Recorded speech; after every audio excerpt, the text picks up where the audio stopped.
소망 없는 내 삶에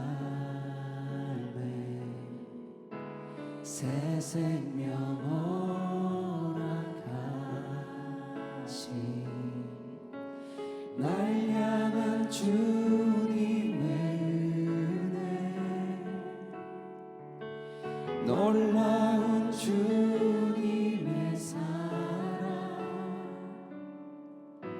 삶의 문제 힘겨워 눈물만 흘릴 때도 날 안아주시는 주님, 놀라운 주님의 사랑 나 찬양하네. 나의 믿음 주께 드려 나의 삶이 주를 향해 내 유일한 사랑 되신 주께 내 삶 드리리. 나의 믿음 주께 드려 나의 삶이 주를 향해 내 유일한 사랑 되신 주께 내 삶 드리리.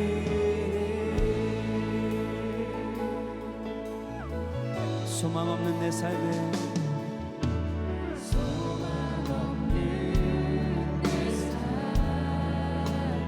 새 생명 허락하신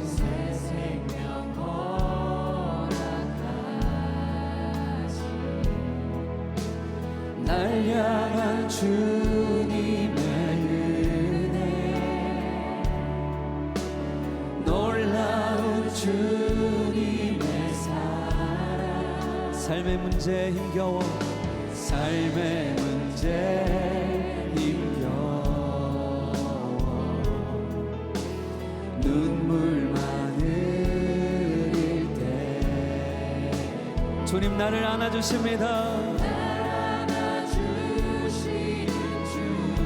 그의 한없는 사랑, 한없는 주님의 사랑 나 찬양하네.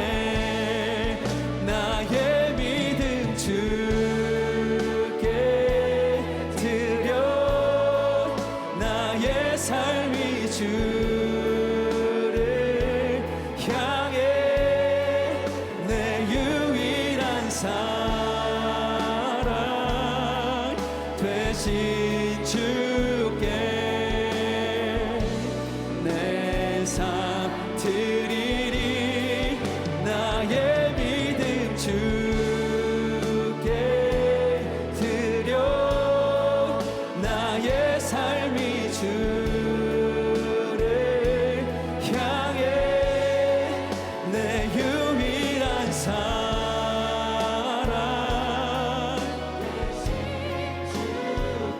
주님이 우리와 영원토록 함께 하십니다. 내 삶을 드리며 나의 믿음 주께 드려 나의 삶이 주를 향해 내 유일한 사랑 되신 주께 내 삶 드리리. 나의 믿음 주께 드려 나의 삶이 주를 향해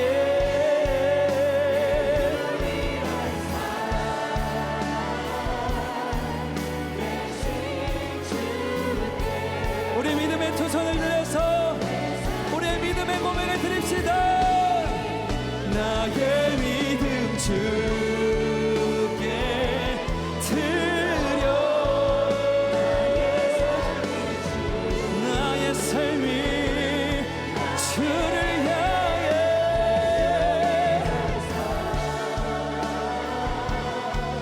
되신 주께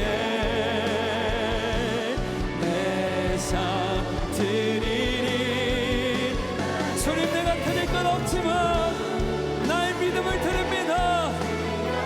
내가 가진 건 참 작은 것이지만 하나님 말씀하신다면 모두 다 드리겠습니다.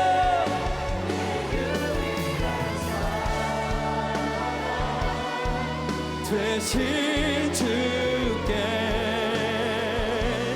내 삶 드리리. 찬양 성부 성자 성령,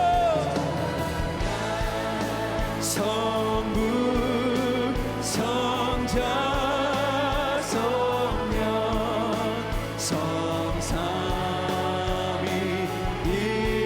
일체께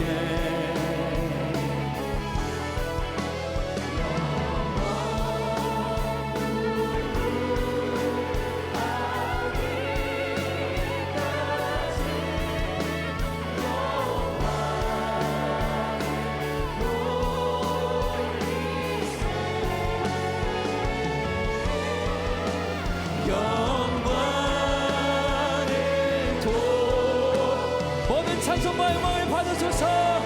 우리 왕 대신 주님만 높임을 받으소서. 할렐루야. 모두 자리에 앉으시겠습니다.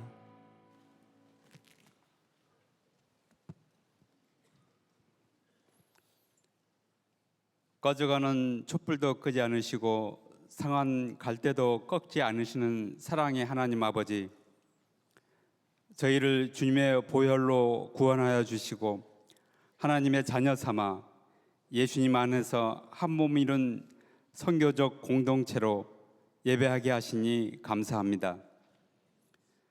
한 주간의 삶 가운데서도 주님이 주신 은혜와 사랑을 누리는 시간이었습니다. 그러나 그 사랑이 큼에도 마음 한구석에는 세상 것과 비교하며 만족함 없이 염려와 근심에 쌓였던 저희들의 모습입니다. 어찌할 수 없는 죄의 굴레에서 주님의 마음을 아프게 하였습니다. 저희들을 용서하여 주시고 주님을 향한 뜨거운 사랑을 허락하여 주시옵소서. 내 안에 주님 한 분이면 충분한 삶이 되게 하여 주시옵소서. 예수님이 주인 되시고 예수님이 이끄시는 선한 목자 교회가 세상의 빛의 역할을 넉넉히 감당해 나갈 수 있도록 인도하여 주시옵소서. 가난하고 약한 자에게 하나님의 사랑을 전하는 교회 되게 하시고 나는 죽고 예수로 사는 삶이 증인이 넘치는 그러한 교회가 되게 하시옵소서. 병마와 병마의 고통과 관계의 어려움, 재정의 어려움 등으로 힘들어하는 성도들의 가정을 기억하시고 돌봐 주시옵소서. 주님의 은혜를 베풀어 주시옵소서. 그리하여 가정마다 예수님의 사랑으로 가득하게 하시고 감사의 제목이 넘쳐나는 삶을 누리게 하시옵소서. 대한민국의 이 땅을 불쌍히 여겨 주시옵소서. 하나님의 공의와 사랑으로 다스려지는, 하나님 안에서 통합과 화합이 이루어지는 그런 나라가 되게 하시옵소서. 다니엘 세우신 김다희 담임 목사님을 주님의 사랑으로 충만히 부어 주시옵소서. 그 하나님의 사랑을 세상에 흘러보내는 선한 청지기가 되게 하시옵소서. 수치심이 골짜기에서 만난 은혜 제목의 말씀을 통해 값없이 우리에게 주신 하나님의 사랑을 깨닫는 은혜의 이 시간이 되게 하시옵소서. 예배하는 초소마다 주의 보혈로 덮어주셔서 하나님의 은혜가 가득하게 하시며 하나님의 사랑이 뜨겁게 임재하는 시간이 되게 하시옵소서. 예배의 은혜를 사모하는 갈급한 심령들에게 생수의 강이 넘쳐 흐르도록 인도하여 주시옵소서. 베이비 블레싱 시간을 통해 새 생명의 탄생을 함께 기뻐하며 축복하는 시간이 되게 하시옵소서. 예배 자리에 처음 오신 이들, 오늘 이 시간 예수님을 만나 예수님의 사랑을 깊이 느끼는 시간이 되게 하시옵소서. 글로리아 찬양대의 찬양이 하늘문을 열게 하시고 거룩한 예배를 위해 헌신하시는 봉사자들을 기억하시며 위로하여 주시고 성령 충만함으로 인도하여 주시옵소서. 우리의 기도를 들어 응답하시고 역사하시는 너무나 좋으신 예수님 이름으로 기도합니다. 아멘.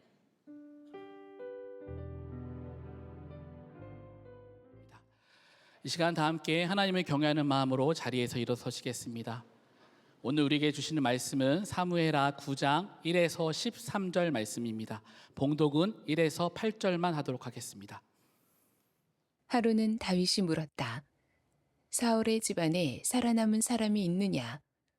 요나단을 보아서라도 남아있는 자손이 있으면 잘 보살펴주고 싶구나. 마침 사울의 집안에서 종노릇하는 시바라는 사람이 있어서 사람들이 그를 불러 다윗에게로 데리고 왔다. 왕이 그에게 내가 시바냐 하고 물으니 그러합니다 하고 그가 대답하였다. 왕이 물었다. 사울의 집안에 남은 사람이 없느냐? 있으면 내가 하나님의 은총을 그에게 베풀어 주고 싶다. 그러자 시바가 왕에게 대답하였다. 요나단의 아들이 하나 남아 있습니다. 2 다리를 접니다. 왕이 그에게 물었다. 그는 지금 어디에 있느냐? 시바가 왕에게 대답하였다. 그는 지금 로드발에 있는 암미엘의 아들 마길의 집에서 삽니다. 다윗 왕이 사람을 보내어서 로드발에 있는 암미엘의 아들 마길의 집에서 그를 데려왔다. 사울의 손자이며 요나단의 아들인 무비보셋은 다윗에게 와서 엎드려 절하였다. 다윗이 내가 무비보셋이냐 하고 물었다. 그가 대답하였다. 예, 임금님의 종 무비보셋입니다. 다윗이 그에게 말하였다. 겁낼 것 없다. 내가 너의 아버지 요나단을 생각해서 내게 은총을 베풀어 주고 싶다. 너의 할아버지 사울 임금께서 가지고 계시던 토지를 너에게 모두 돌려주겠다. 그리고 너는 언제나 나의 식탁에서 함께 먹도록 하여라. 무비보셋이 엎드려 아뢰었다. 이 종이 무엇이기에 죽은 개나 다름없는 저를 임금님께서 이렇게까지 돌보아 주십니까? 아멘. 하나님의 말씀입니다. 다 함께 자리에 앉겠습니다.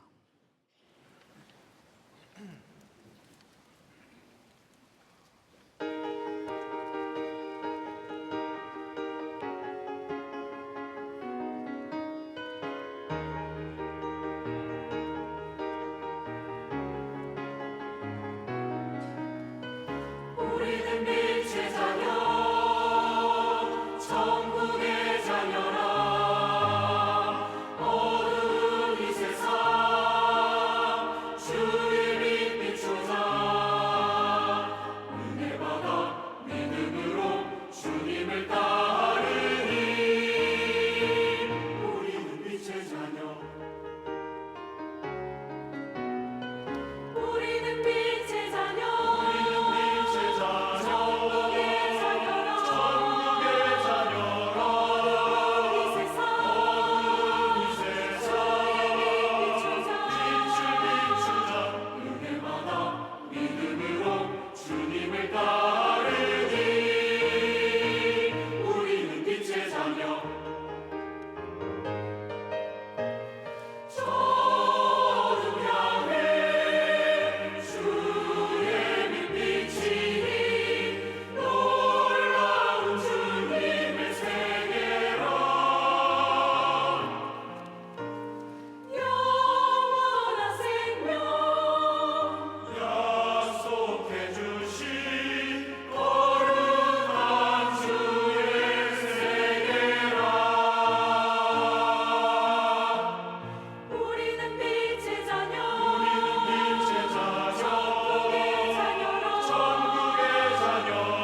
사무엘 하나님의 나라를 세우는 사람 11번째입니다. 수치심의 골짜기에서 만난 은혜라는 제목의 말씀을 나누겠습니다. 오늘 이 자리에 오신 분들 중에 또 오프라인으로 온라인으로 오신 분들 중에 깊은 수치심 가운데 예배를 드리는 분들이 계실지도 모르겠습니다.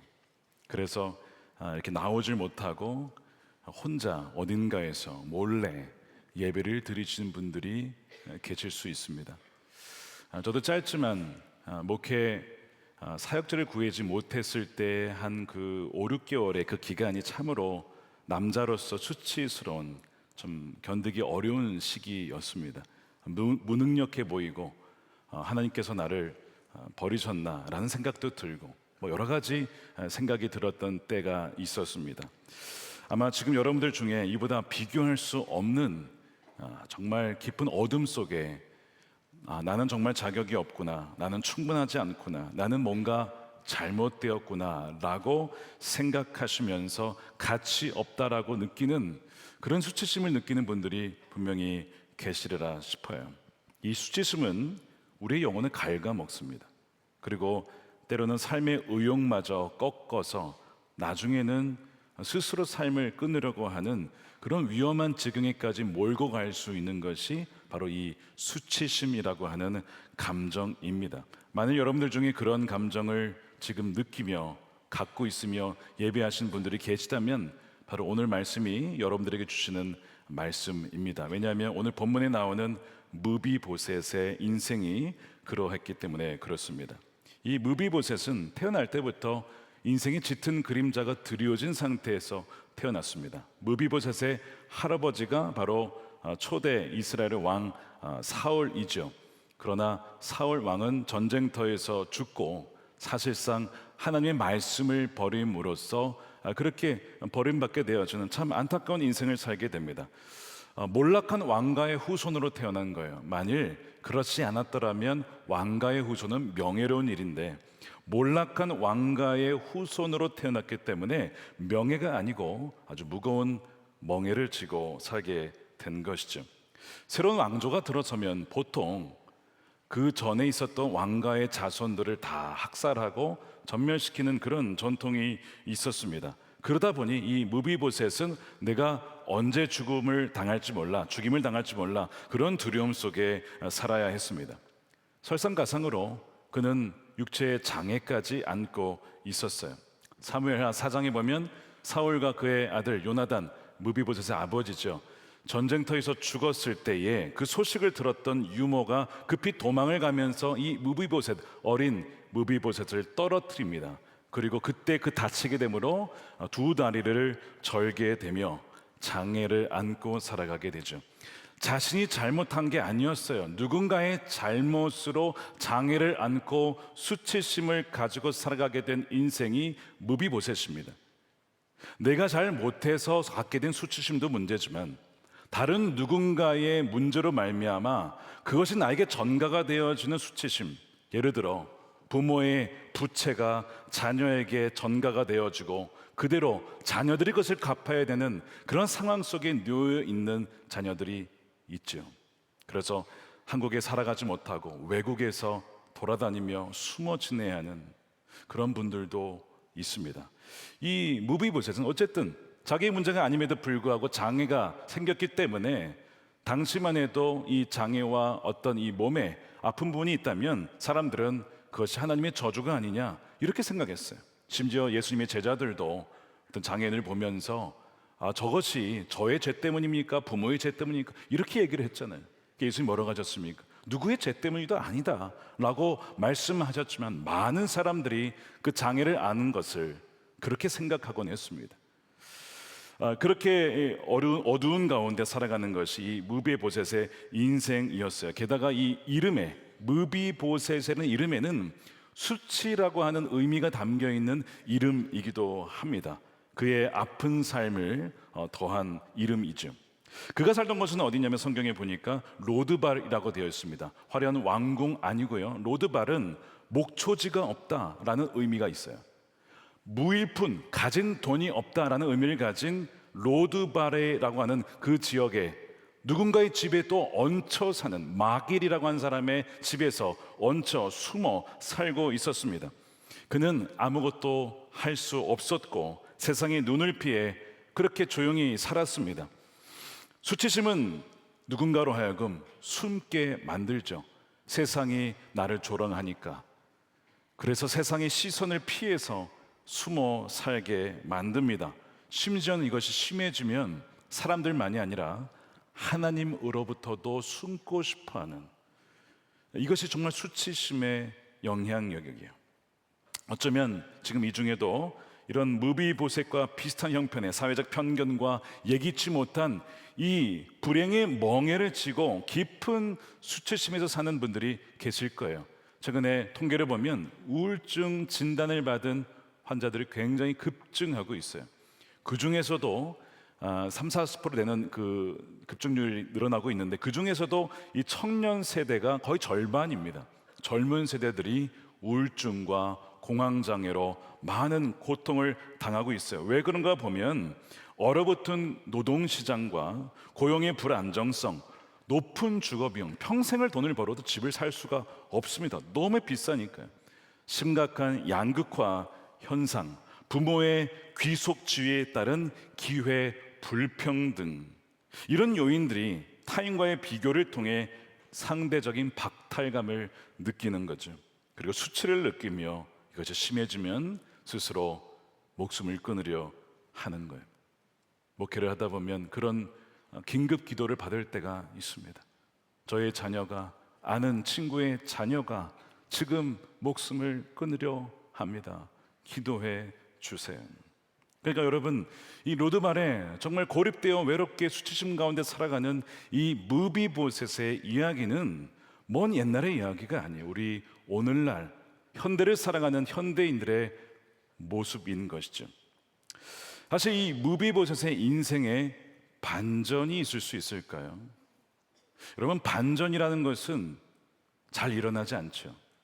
그래서 반전이 있을 거야 라고 소망을 품다가도 반전이 없다는 것에 현실을 자각하고 이제는 소망을 품지 않는 많은 분들이 있습니다. 아마 무비보셋도 마찬가지였을 거예요. 자신의 인생을 스스로 이런 삶을 탈출할 수 있는 기회란 사실은 거의 없지요.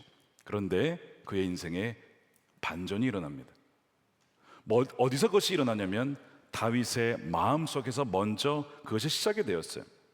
다윗이 태평성대를 이루었습니다. 이제는 모든 적을 다 물리치고 하나님께서 은혜를 주셔서 다윗이 가는 곳마다 승리하게 해 주셔서 참으로 평강을 누리고 있었지요. 세상의 왕들이라면 좀 더 자신의 권력을 강화하기 위해서 잠재적인 미래의 위협 요소들을 계속 제거했을 겁니다. 그 중에 하나가 무비보셋이었겠죠. 아마 세상의 왕이었으면 다윗도 그렇게 했을 겁니다. 그런데 다윗은 하나님 마음에 맞는 사람이었고 하나님의 나라를 세우고자 하는 사람이었어요. 그래서 그는 다른 생각을 하게 됩니다. 뭐냐면 과거에 자신의 친구였던 요나단, 그가 나에게 베풀어준 그 사랑과 그와의 언약을 기억해내죠. 그래서 그와의 언약을 기억해서 오늘 1절에 신하에게 다윗이 이렇게 묻는 거예요. 하루는 다윗이 물었다. 사울의 집안에 살아남은 사람이 있느냐? 치열한 전쟁 중에 사울의 가문에 남은 사람이 거의 없었습니다. 요나단을 보아서라도 내가 남아있는 자손이 있다면 잘 보살펴주고 싶다. 개정판은 은총을 베풀리라. 은총이라고 했습니다. 이 은총이 히브리어로 헤세드라고 합니다. 헤세드는 단지 자비나 친절, 동정심 그런 정도가 아닙니다. 훨씬 그 이상을 의미해요. 이 헤세드는 언약적인 사랑이라고 해서 약속에 기초하여 변함이 없는 사랑이에요.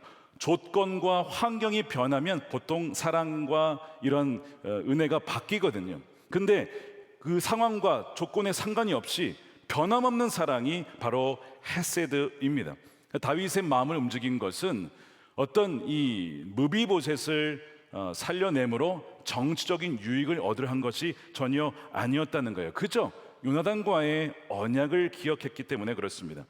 그럼에도 불구하고 이제 이 본문을 어떤 분들은 이렇게 해석을 하기도 합니다. 목사님, 다윗이 무비보셋을 살려낸 것은 사울의 후손을 품음으로써 베냐민 지파, 즉 정치적 유익을 얻기 위해, 그들을 품기 위해 무비보셋에게 잘해준 것입니다. 이렇게 말하시는 분들이 있습니다. 실제로 그렇게 해석하는 신학자도 있어요.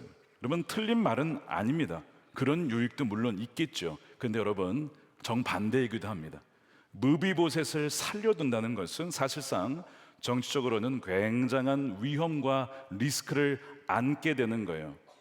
왜냐하면 이런 사자성어가 있습니다. 양호후환. 무슨 뜻이냐면 호랑이를 길러서 화근을 남긴다는 거예요. 다시 말해 어린 호랑이라도 죽여야 된다는 겁니다. 나중에 크면 문다는 거죠. 그 호랑이는 어릴 때부터 죽여야 된다는 거예요.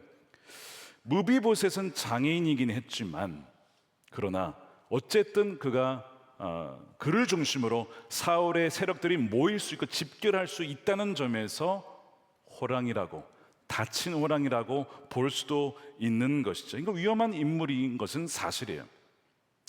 얼마 전에 이제 일본 선교를 갔다 왔다가 일본의 역사를 다시 한번 좀 보게 되었습니다. 여러분 잘 아시다시피 조선을 침략한 일본의 쇼군이 도요토미 히데요시입니다. 그러나 이순신 장군을 비롯한 강한 저항에 바닥들여서 실패를 하고 죽음을 맞이합니다. 그럴 때 남긴 아들이 5살 되었던 히데요리라고 하는 아들을 남겨두고 죽지요. 그래서 주위의 춘신들에게, 다이묘들에게 이 아들을 잘 부탁한다고, 이 아들이 클 때까지 잘 길러달라고 도쿠가와 이에스에게 부탁을 합니다. 그리고 죽어요. 그리고 도쿠가와 이에스는 그의 말에 유언을 받고 어린 그 히데요리를 잘 길러냅니다. 나중에 도쿠가와 이에스가 실제적인 이 쇼군의 역할을 하게 됐을 때 주위의 사람들이 히데요리가 어렸을 때 죽여야 됩니다. 그를 남겨두면 화근이 될 겁니다. 근데 도쿠가와 이에스는 그를 죽이지 않고 히데요리를 살려둬요. 그리고 오사카 성에 두고 그를 감시합니다. 나중에 세월이 흘렀어요. 히데요리가 큽니다. 22살쯤 되었을까? 사람들이 와서 도쿠가와 이에스를 쳐야 합니다. 저놈이 반역자입니다. 사람들이 와서 부추기는 거예요.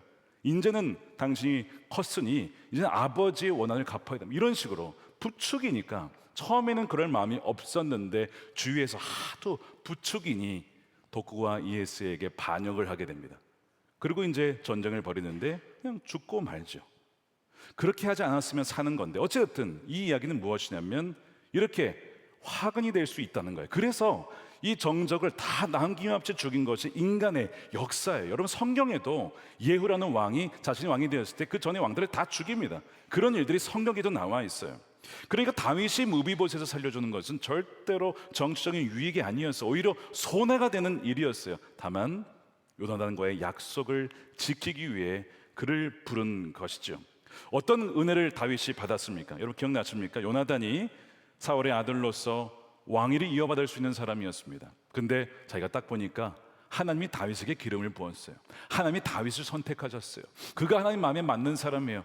아, 하나님이 그를 왕으로 세우셨구나. 그러면 내가 그를 왕이 잘 될 수 있도록 보좌해야겠다. 그래서 자신의 겉옷을 내어주고 칼을 내어주고 활을 내어주며 목숨 걸고 다윗을 지켜주죠. 다윗이 그 사울로부터 쫓김을 당하고 죽임을 당할 위기에 있을 때 오히려 요나단은 목숨을 다해 다윗을 보호해 주었어요. 그러면서 요나단이 다윗에게 이렇게 부탁을 했었어요. 사무엘상 20장 15절입니다. 여호와께서 너 다윗의 대적들을 지면에서 다 끊어버리신 때, 대적이 누구예요? 사울의 가문이죠. 너는 너의 인자함, 헤세드입니다. 이것이 내 집에서 영원히 끊어버리지 말아라. 나중에 결국 너가 이길 텐데 그때 우리의 가문에 한 사람도 남기지 않도록 그런 일이 벌어지지 않고 그 인자함을 기억하여서 끊어지지 않도록 해줬으면 좋겠어 라고 하면서 요나단이 다윗의 집과 언약을 맺습니다. 다윗과 요나단은 언약을 맺었어요. 근데 여러분, 오늘 가장 중요한 포인트는 여기서 나옵니다. 다른 거 다 잊어도 이것은 꼭 기억하고 가셔야 돼요. 오늘 여러분, 언약과 계약의 차이가 있습니다. 언약과 계약. 먼저 계약을 설명해 드릴게요. 여러분, 계약은 여러분들이 비즈니스 하시거나 뭐 부동산 계약하시거나 계약하실 때 아마 하실 거예요. 여러분, 계약은 무엇이냐면 상호 불신을 전제하는 겁니다. 불신, 서로 믿지 못하는 거예요. 그래서 문서에다가 자세히 써놓는 거죠. 이러이러한 조건이 있는데 만약 이것을 당신이 깨면 나에게 손해가 오면 이 계약은 끝나는 겁니다. 여러분 이것이 계약이에요. 컨트랙이에요. 그러니까 서로 뭘 더 중요시 여기는 거예요? 관계입니까? 나의 유익입니까? 나의 유익이죠. 나의 유익이 훨씬 더 중요한 거예요. 이 유익이 되지 못하면 관계가 끊어지는 것이 여러분 계약의 본질입니다. 그런데 언약은 무엇이냐? 여러분 언약이라고 하는 것은 상호 신뢰와 상호 사랑의 바탕으로 합니다. 그래서 언약은 관계 자체에 헌신하는 거예요. 나에게 유익이 되든 되지 않든 그 관계에 헌신하는 것이 언약의 의미입니다. 그래서 유익과 상관없이 약속을 지키는 거예요. 자, 그래서 계약과 언약의 차이를 이렇게 설명합니다. 계약, 컨트랙은 관계보다 유익과 필요가 되는 거가 훨씬 더 중요한 거예요. 그렇죠? 이해하시겠죠? 그래서 유익이 되지 않으면 관계를 끊을 수 있는 거예요.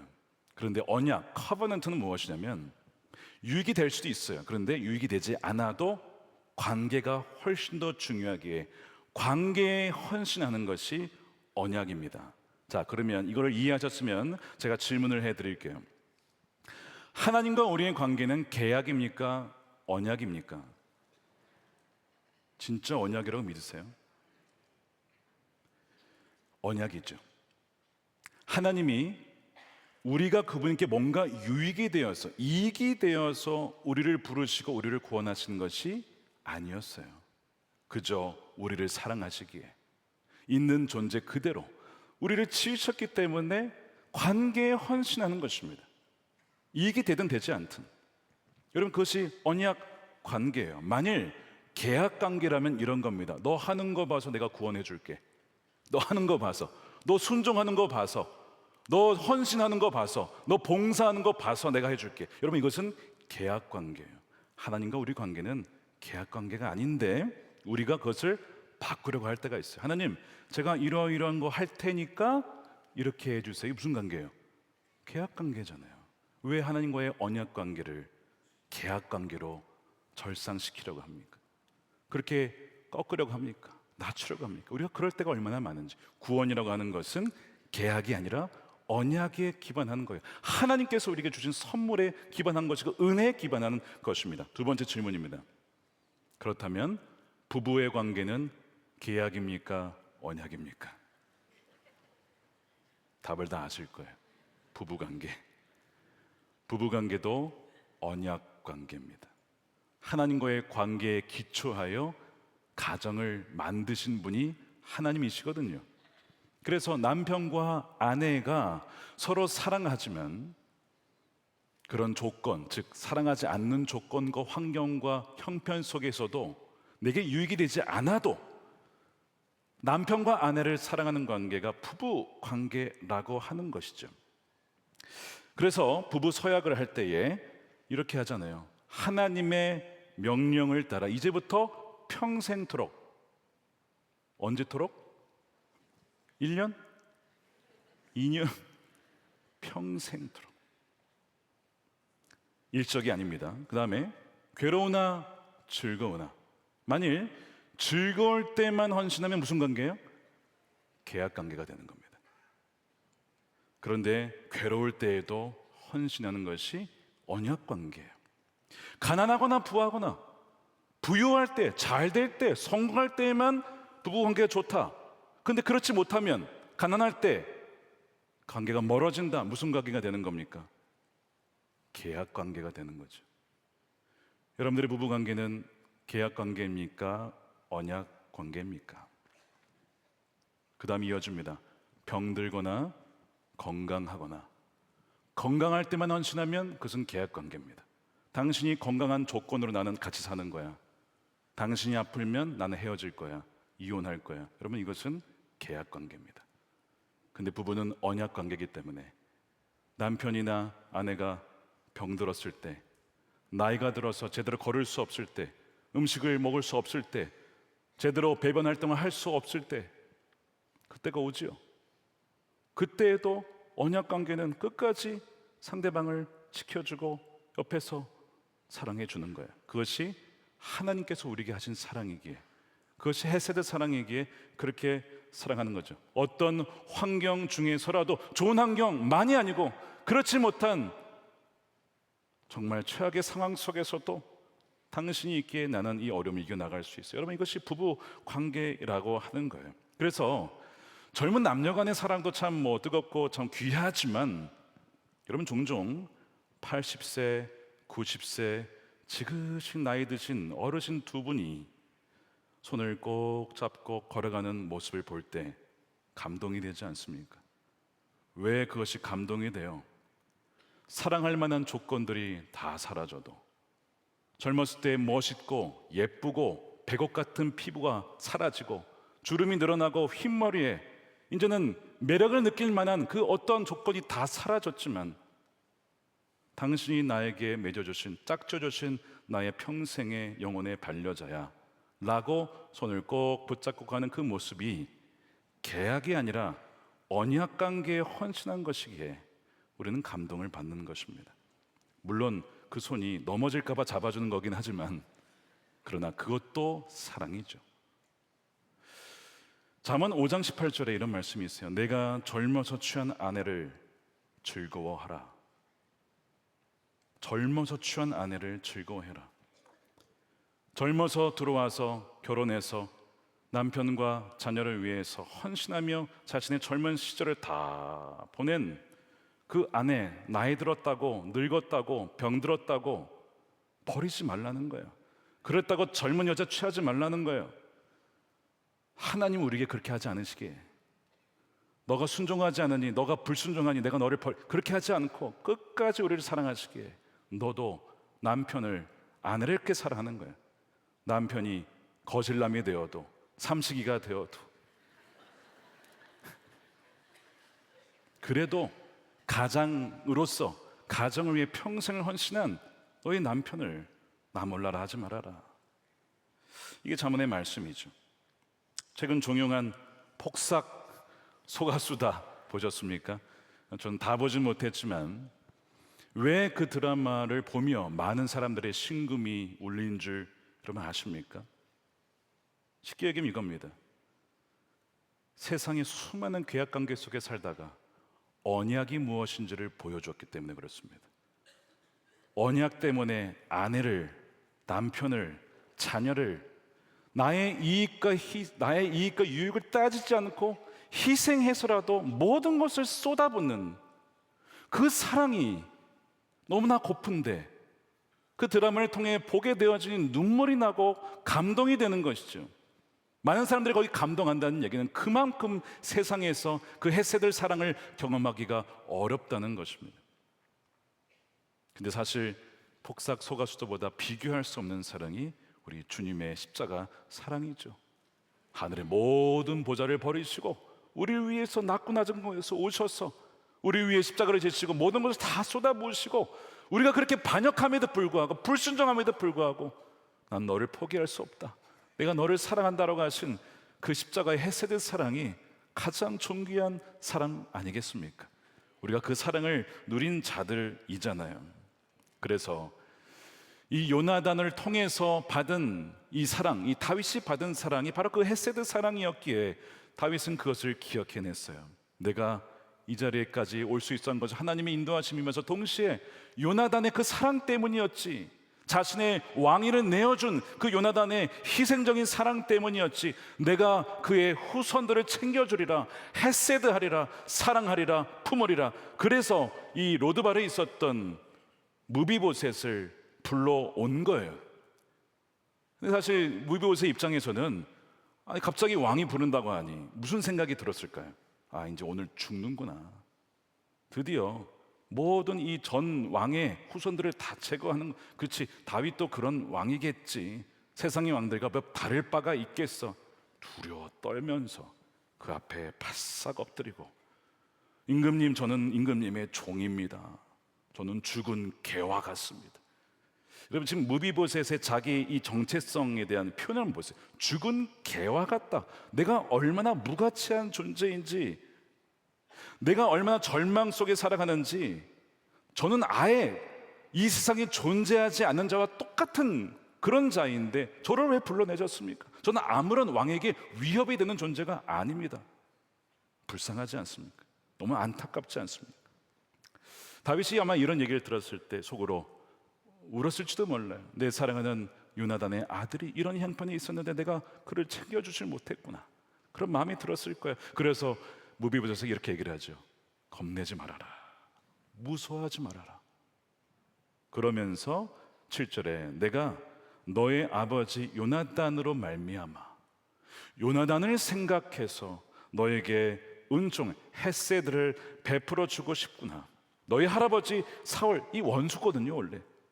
그럼에도 불구하고 사울 임금께서 가지고 계시던 토지를 너에게 모두 돌려주겠다. 모두 돌려주겠다. 너는 언제나 그리고 나의 식탁에서 함께 먹도록 해라. 식탁에서 먹는다는 것은 그가 왕자란 뜻이에요. 왕자. 입양을 해서 왕자처럼 넌 나와 함께 식탁에서 같이 나와 함께 먹고 마시며 교제할 거야.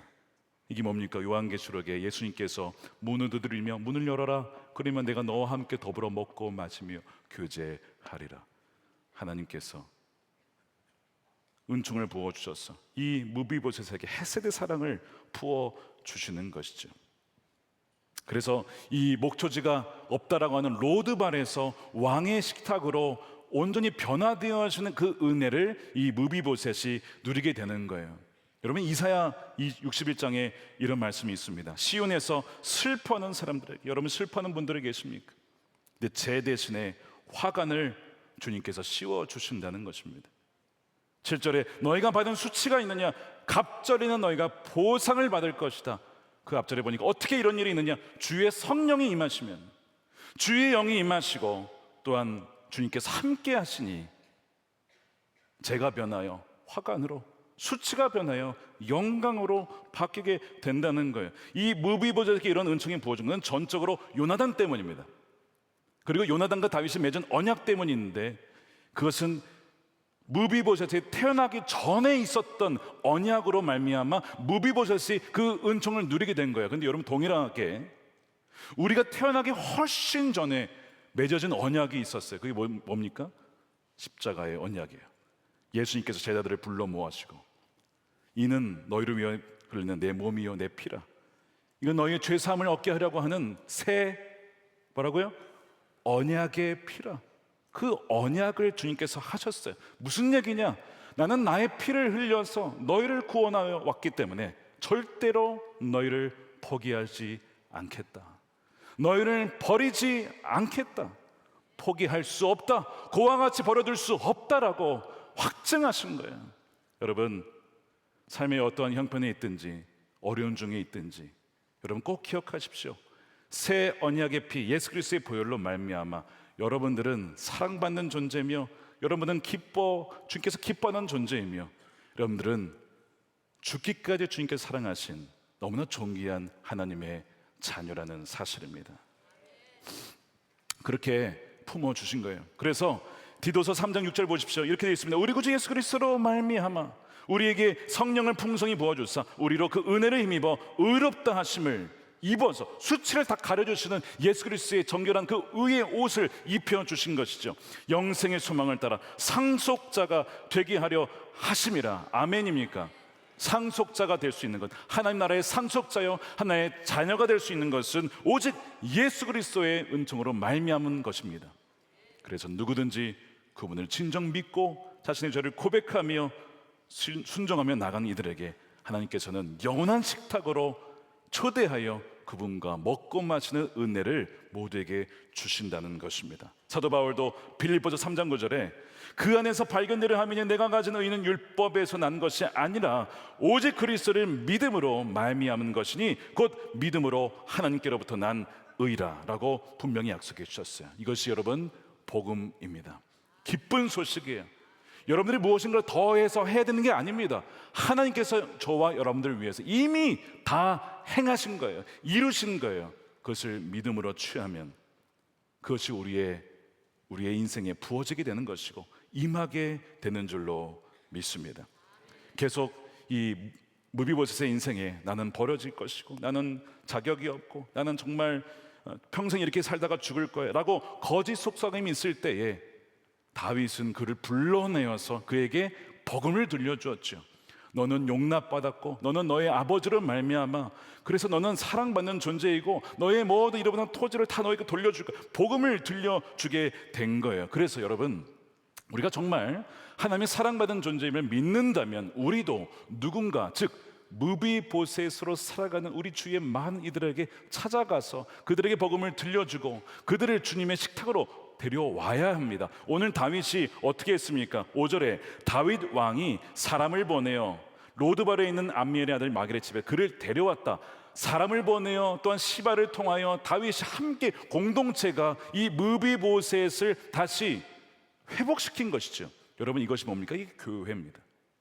교회가 하는 일 바로 그거예요. 이 세상에 무비보셋과 같이 수치심에 실패와 좌절감에 그렇게 은둔하며 살아가는 이들에게 찾아가서 당신은 존재 그 자체만으로 사랑받을 자격이 있는 분입니다. 뭔가 더 잘해서 뭔가 더 뛰어나야만 하나님의 자녀가 되는 것이 아닙니다라고 하는 이 기쁜 소식을 들려줌으로 그들을 회복할 사명을 하나님께서는 우리에게 맡겨 주시는 거예요. 우리 전환목자 교회가 그런 교회가 되기를 원합니다. 절고 또한 소외받고 또한 인정받지 못하는 수치심이 있는 이들도 하나님의 자녀가 되어주는 그런 용납의 환대의 공동체가 되기를 원합니다. 커트 톰슨이라고 하는 분이 쓴 수치심의 영혼 The Soul of Shame이라고 하는 책인데 거기 보면 제키라는 여인이 나와요. 제키라는 여인은 원치 않은 임신으로 태어난 여자아이였습니다.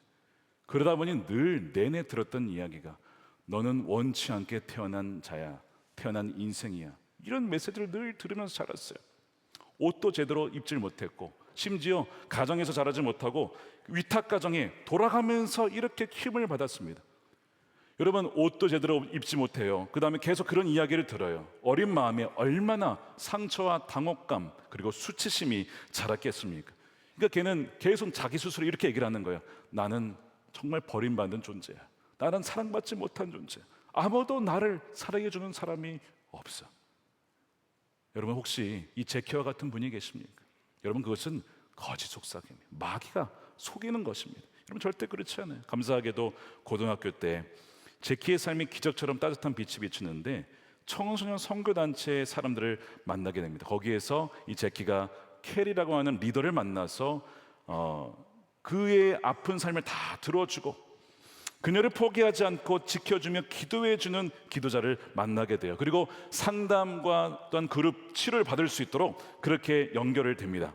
그러면서 거기에서 회복을 하게 되면서 난생 처음으로 이런 음성을 듣게 되죠. 너는 너무나 이쁜 아이야. 너는 괜찮아. 너는 사랑받을 자격이 있어. 이 아이의 마음속에 빛이 비치는 거예요. 제키의 인생에 단 한 번도 이런 이야기를 해준 사람이 없었거든요. 복음의 메시지를 들으며 하나님의 음성을 들으며 거짓 속삭임을 이겨내는 바로 그런 순간이었습니다. 나중에 이제 대학에 가서 조슈아라는 참 믿음의 청년을 만나요. 이 조슈아가 이 제키를 사랑합니다. 사실 조건 따지면, 환경 따지면, 세상적으로 따지면 사랑할 수 없겠지만 이 조슈아는 이 여인, 이 제키의 그 모든 삶의 아픔을 공감해주며 그녀를 있는 그대로 품어줍니다. 그리고 둘은 결혼을 해요. 그리고 그의 가정도, 그러니까 조슈아의 가정도 이 제키를 그냥 조건 없이 품어줍니다. 어머니가 되어주고 아버지가 되어주고 놀라운 가정을 얻게 된 거죠. 그리고 딸을 낳았어요. 그래서 그 딸의 이름을 헤세드라는 하는 이름을 가진, 은총이라고 하는 이름을 가진 그레이스라고 이름을 짓습니다. 그러면서 나는 스스로 충만하지 않은 존재가 아니라 그리스도 안에 완전하며 사랑받는 하나님의 자녀임을 그녀는 확신하며 살아가게 됩니다. 그리고 그녀도 그런 상황 가운데 있었던 이들에게 찾아가서 회복시키는 귀한 치유자가 되게 되죠. 사랑하는 여러분, 이것이 오늘날 우리에게도 벌어진 일이고 벌어지고 있는 일입니다. 하나님께서 헤세드의 사랑을 부어주셔서 우리도 수치심에서 영광으로 버림받은 인생에서 왕의 식탁에서 주님과 교제할 수 있는 은혜를 받은 자입니다. 그러므로 사랑하는 여러분, 우리 전환목자교회가 세상으로 나아가서 무비보셋과 같이 오랜 기간 동안 수치심 속에 살아있는 우리 청년 세대와 많은 고독한 고립된 삶을 살아간 이들에게 다가가서 이 복음을 들려주었으면 좋겠습니다. 그리고 우리 교회가 있는 그대로 용납하고 받아주고 어떤 형편에 있든지 차별하지 아니하며 너는 사랑만 하나님의 존재라고 자녀라고 그렇게 받아주며 말로만이 아니라 사랑과 헌신으로 하나님의 사랑을 증거하는 우리 교회가 되기를 주님의 이름으로 축원드립니다. 우리 함께 기도하겠습니다. 첫 번째, 우리 감사했으면 좋겠습니다. 우리가 헤세드 사랑을 받은 자입니다. 수치심과 실패와 좌절 속에 세상은 늘 조건적으로 너가 이러이러하면 너는 인정받을 거야. 우리 늘 이런 세상 속에서 살아갑니다. 그런 치열한 경쟁 사회 속에서 치이다가 나는 무능한가 봐, 나는 자격이 없나 봐. 많은 청소년들과 청년들 이 세상 속에 살다가 지쳐서 스스로 목숨을 끊으려 하는 사람들이 얼마나 많은지 몰라요. 지난주에도 연회에 갔다가 어느 목사님과 대화를 하는데 우리 교회 청년들 중에 아픈 청년들이 많습니다. 그 얘기를 하시는 거예요. 저도 그랬어요. 우리 교회 청년도 마찬가지입니다. 아픈 청년들이 참 많습니다. 주님, 우리가 그들에게 다가가서 헤세드의 사랑을 실천하기를 원합니다. 주님께서 우리를 용납하시고 우리를 받아주신 그 사랑으로 우리는 할 수 없지만 하나님의 그 헤세드의 사랑을 섬기며 선포하며 복음을 들려줄 수 있는 자가 되게 해 주시옵소서. 그래서 우리가 함께 감사하며 우리도 다윗과 같이 손을 내밀어 그렇게 회복시키는 인생을 살아가게 해달라고 우리 함께 통성으로 기도하도록 하겠습니다. 살아계신 아버지 하나님 감사합니다. 주님의 놀라운 그 사랑으로 인하여 감사를 드립니다. 주님, 이 시간에 예배에 참여한 우리 모든 성도들 중에 무비보셋과 같은 자가 있습니까? 수치심과 괴로움으로 인하여 주님 앞에 나오지 못하고 아버지 남자에게 고백하지 못하는 이들, 하나님 간구하지 못하는 이들이 있을 것입니다. 그들에게 찾아가 주시고 복음을 들려주시며 그들의 마음을 여시고 하나님 품어낼 수 있는 교회가 되게 하여 주시옵소서. 아버지 하나님, 계약 관계가 아니라 언약 관계임을 기억하게 하소서.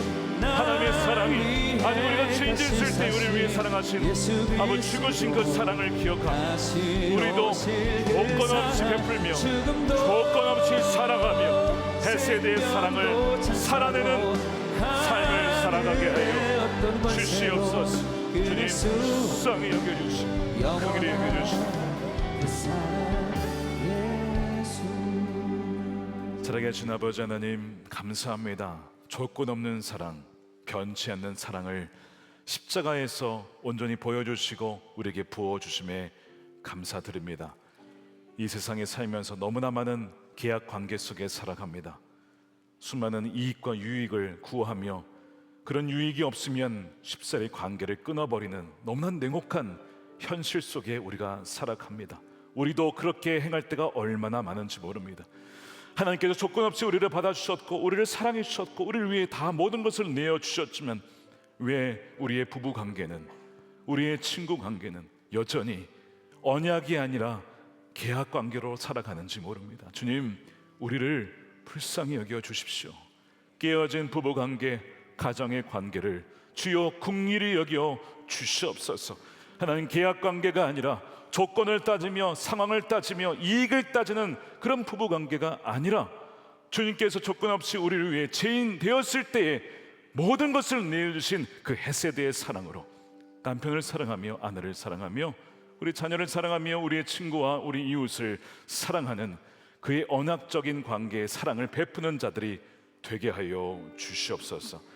참으로 그런 냉혹한 세상 속에 헤세드 사랑으로 말미암아 비참하게 살아가는, 또한 수치심 가운데 살아가는 이 시대의 무비보셋들에게 다가가게 하여 주셔서 다윗과 사람들이 그를 건져내어 로드반에서 목초지가 없는 황폐한 땅에서 그 계곡에서 건져내어 왕의 식탁으로 초대한 것처럼 주님은 우리도 주님의 그 십자가의 은혜로 말미암아 사랑으로 말미암아 주님의 그 왕의 식탁으로 초대하여 영원히 주님과 교제하며 먹고 마시는 하나님의 존귀한 자녀들 되게 하여 주시옵소서. 하나님, 우울증도 공황장애와 여러 가지 어려움으로 힘들어하는 이 다음 세대를 기억하여 주시고, 하나님 그 존재 자체를 얼마나 사랑스러운 자들인지를 그들이 분명히 알게 하여 주시옵소서. 우리가 말로만이 아니라 그들을 사랑하며 섬기며 품기를 원합니다. 주여, 소남목재교회와 한국교회가 다음 세대를 일으키며 세우는 그런 생명력 있는 교회가 되게 하여 주시옵소서. 아버지, 이 시간 구별하여 11조로 감사헌금으로 건축헌금으로 성경금으로 주님께 올려드리며 우리 몸도 마음도 주님께 드리오니 기쁘신 뜻을 위하여 마음껏 주의 뜻을 위하여 사용하여 주시옵소서. 이 나라 갈라진 나라를 불쌍히 여겨주시며 주 예수 그리스도의 복음 안에 사랑으로 하나 되게 하시옵시고, 조기 대선을 준비하며 하나님을 경외하며 두려워하며 백성들을 위하여 하나님의 뜻을 이룰 하나님의 지도자를 세워 주시옵소서. 남과 북이 복음으로 통일되게 하는 그날이 속히 오게 하여 주시고, 북한에 억눌려 있는 김국기 김정은 목사님, 최충길 선교사님, 장문석 집사님 비롯한 억눌려 있는 주의 백성들을 속히 해방시켜 주시옵소서. 땅 끝까지 복음을 증거하는 우리 선교자들에게 새 힘을 주시고 새 능력으로 더하여 주셔서 하나님 주님이 오실 그날을 예비하는 하나님의 백성들, 존귀한 자녀들이 다 되게 하여 주시옵소서. 감사드리며 우리 구주 예수님의 이름으로 축복하며 기도드립니다. 아멘. 우리를 위해 십자가에서 모든 것을 내어주시고 부활하신 예수 그리스도의 크신 은혜와 아버지 하나님의 측량할 수 없는 크신 사랑하심과 우리를 버리지 아니하시고 늘 함께 하시는 성령의 감화감동 교통케 하심이 오늘 말씀을 듣고 십자가의 그 헷세대의 그 사랑을 기억하며 우리도 그 헷세대의 사랑을 살아내기로 결단하며 나간 사랑하는 모든 성도들 머리 위에 저들의 가정과 일터와 사랑하는 자녀들과 주의 몸된 교회와 조국 대한민국과 열방 가운데 영원히 함께 하시기를 간절히 축원하옵나이다. 아멘.